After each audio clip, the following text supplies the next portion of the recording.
प्यारे बच्चों, मैं जोगेंद्र कुमार आज की ऑनलाइन कक्षा में आप सभी का स्वागत करता हूं। आज हम कक्षा 6 विषय एनसीईआरटी गणित अध्याय 2 पूर्ण संख्याओं के बारे में चर्चा करेंगे। इस चैप्टर की ये वीडियो का पार्ट 8 है। अगर इससे पहले आपने हमारे वीडियो नहीं देखी तो उन्हें ज़रूर देख लेना। उसमें हमने प्रश्नावली 2.2 तक के सभी प्रश्नों को हल कराया हुआ है। आइए देखते हैं अभी से। ये प्रश्न नंबर 1, निम्नलिखित में से किससे शून्य निरूपित नहीं होगा। यानी कि ये 4 दिए हैं, 4 में से किसका उत्तर शून्य नहीं आएगा। अब देखो, इन्हें एक एक करके हम हल करते हैं। इसमें पहला है, जैसे मान लो पहला तो 1 + 0, इसका आंसर क्या आएगा भाई? 1 आएगा। अगर बी को देखते हैं हम तो 0 × 0, 0 × 0 तो 0 ही आंसर आएगा। सी को देखते हैं, 0 को भाग 2 से देते हैं तो 0 आंसर आएगा। और डी को देखते हैं हम 10 - 10 बटे 2, 10 में से 10 गया 0 और बटे 2, यानी कि इसका भी आंसर 0। अब मुझे ये बताइए, हमने चारों कर दिए, चारों में से किसका आंसर 0 नहीं आया? शून्य निरूपित नहीं होगा, यूं पूछा इसने। इसका भी 0, इसका भी 0, इसका भी 0, एक आया। हाँ, 1, तो आंसर हो गया इसका ए। क्या होगा आंसर? ए। प्रश्न नंबर 2, यदि 2 पूर्ण संख्याओं का गुणनफल शून्य है तो क्या हम कह सकते हैं कि इनमें से एक या दोनों ही शून्य होने चाहिए? उदाहरण देकर अपने उत्तर की पुष्टि कीजिए। अब उसने ये पूछा कि 2 पूर्ण संख्याओं का गुणनफल शून्य है। 2 पूर्ण संख्याओं की गुणा करी और गुणा करने पर उनका गुणनफल शून्य आया, तो क्या में दोनों ही शून्य होंगे या उनमें से एक भी शून्य हो सकता है? अब देखो, पूर्ण संख्या होती क्या है? पूर्ण संख्याएं 0 से शुरू होती है। 1 0 1 2 3 कहीं तक भी चले जाओ, ये सारी पूर्ण संख्याएं होती हैं। तो उसने कहा कि इनकी गुणा करी तो शून्य आया। अब देखो, अगर मैं 0 की 0 में गुणा करता हूं तो 0 आंसर आएगा। और अगर मैं 1 की गुणा 0 में करता हूं तो तब भी 0 आएगा। और 1 की जगह मैं कोई सी भी संख्या ले लेता हूं, यानी कि दोनों में से अगर एक संख्या शून्य है तो आंसर शून्य ही आएगा। अब देखो, इधर लिख लेते हैं हल। 1 गुणा 0 कर दी मैंने, तो क्या है आंसर? 0। 1 की जगह मैं कोई और भी संख्या ले सकता हूं, तो इसका उत्तर आएगा कि हाँ 1 शून्य होना चाहिए। ये इसका आंसर है। प्रश्न नंबर 3, यदि 2 पूर्ण संख्याओं का गुणनफल 1 है, 2 पूर्ण संख्याओं का गुणनफल 1 है, तो क्या हम कह सकते हैं कि इनमें से एक या दोनों ही 1 के बराबर होनी चाहिए? उदाहरण देकर अपने उत्तर की पुष्टि कीजिए। इसे भी देख लेते हैं। अब ये देखो, 0 1 2 3 4 5 कहीं तक भी चले जाओ, ये सारी पूर्ण संख्याएं हैं। तो 2 पूर्ण संख्याओं का गुणनफल करना, अगर हम शुरू का और दूसरी का कर देते तो ये आएगा 0।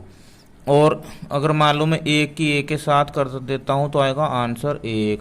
2 का 1 के साथ कर देता हूँ तो आएगा आंसर 2। तो ऐसी कोई आगे नज़र नहीं आ रहा कि भाई 1 के अलावा आंसर आ जाएगा, क्योंकि अगर 1 के साथ किसी और का गुणा करते हैं, 2 की 3 की 4 की या 0 की करते हैं तो 0 आएगा, और 2 3 की करते हैं तो 2 3 आंसर आएंगे। ठीक है, तो हम कह सकते हैं कि हाँ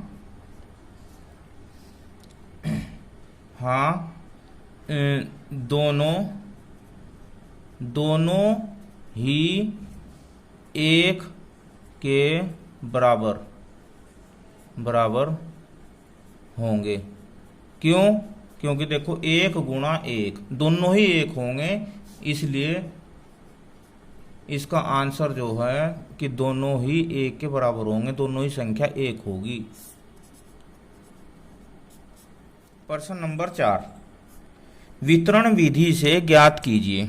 वितरण विधि से इनका गुणनफल ज्ञात करना है। अब वितरण विधि हमने आपको इससे पहले वीडियो में बताई थी।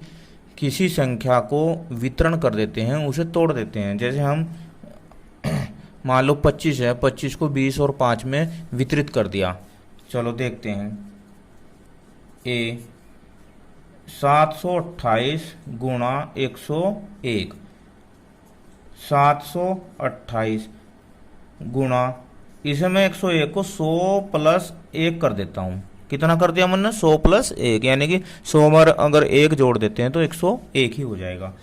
अब इसके बाद क्या करते हैं, इसकी गुणा इन दोनों में कर देते हैं। 728 गुणा 100 प्लस 728 गुणा 1। अब इधर जब 100 की इसमें गुणा होगी तो इसके साथ 2 शून्य लग जाएगी। क्या लग जाएगी? 2 जीरो लग जाएगी। और इसकी गुणा 1 की गुणा इसमें हुई तो ये सेम जू का तू। अब क्या होगा कि ईसा और ईसा जोड़ देते हैं। चलो यहाँ ए यहाँ जोड़ देता हूँ मैं। 72,800 प्लस 728, 8 2 का 2, 8 7 15, 1 2 1 3 7, यह आ गया 73,528 इसका आंसर। इधर देखो 5,437 गुणा 1,001। अब इसे हम इसका वितरण कर लेते हैं। ये 5,437 गुणा 1,000 प्लस 1 कर देते हैं। अब इसकी अंदर गुणा हो जाएगी तो 5,437 गुणा ये 1,000 इसके साथ प्लस 5,437 गुणा इस 1 की गुणा। अब जब हम इसकी गुणा करेंगे तो तीन जीरो लग जाएगी। इसके साथ में 5 4 3 7 1 2 3 जीरो लगा दिए हमने। 1 की गुणा करने पर ये सेम रहेगा। इन्हें भी ऐसे ही जोड़ लेते हैं। ये होगा 5 4 3 7 0 0। इन्हें जोड़ो 5,437 प्लस 7 का 7 और 3 का 3, 4 का 4, 7 और 5 12 का 2 का 1, 3 और 1 4, ये जो का तो। अब इसका आंसर आया 5 4 4 2 4 3 7। क्या आया? यानी कि 54,42,437 इसका आंसर हुआ। 4 का ही सी, इसे भी ऐसे ही करते हैं। 824 गुणा 25, तो किसे वितरित करते हैं? वितरण इसका कर देते हैं 25 का। 20 प्लस 5 में, 20 प्लस 5 में, तो 824 की गुणा कर देते हैं 20 में, और फिर 824 की गुणा हो जाएगी 5 में। 20 की गुणा करने के लिए एक शून्य या 20 के नाम की लगा देते हैं और 2 से गुणा कर देते। 2 चौक 8 और 2 दूनी 4 और 2 अट्ठे 16।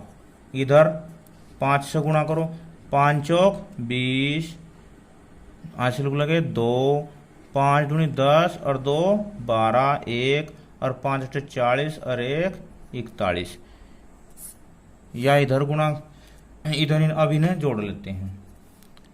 ये होगा 16,480 और ये होगा 4,120 प्लस 0, 8 और 2 10 की 0, हासिल लगा 1, 4 और 1 5 और 1 6 और 6 4 10 और 1 2। अब ये हो गया आपका 20,600 इसका आंसर। इसे भी वितरण विधि से ही करते हैं। योग 4,275 गुणा 125, तो 4,275 गुणा इस वितरण कर देते हैं इसका 100 में और 25 में, यानी कि 100 प्लस 25 कर देते हैं इसे। अब 4275 गुणा 100 आ जाएगा और प्लस 4275 गुणा 25 आ जाएगा। ठीक है भाई। अब ये 4275 100 के नाम की 2 जीरो लग जाएगी इसके साथ, और इसकी गुणा करते हैं 4275 यानी कि 25, तो 5 पंजे 25 का 5 का 2 5 सत्ते 35 और 2 37 और 5 दूनी 10 और 3 13 और 5 चौक 20 और 1 21, 2 पंजे 10 2 सत्ते 14 और 1 15, 1 2 दूनी 4 और 1 5 और 2 चौक 8,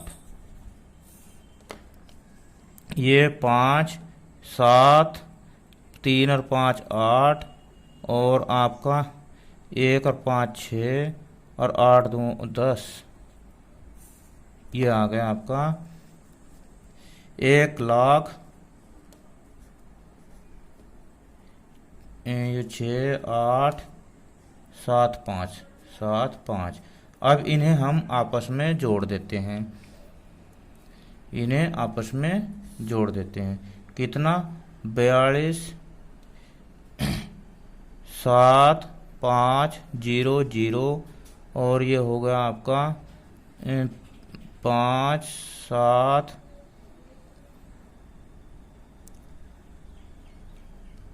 5 7 8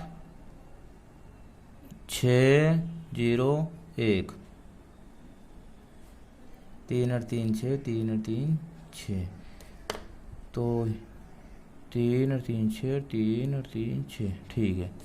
ये हो गया आपका 5 का 5 ही 5 और 7 5 और 8 13, 1 7 और 6 13 और 1 14 और 2 और 1 3 और 4 और 1 5। इसका आंसर आ गया 5 3 4 3 7 5, ये इसका आंसर आ गया, यानी कि 5,34,475। अब इधर देखते हैं,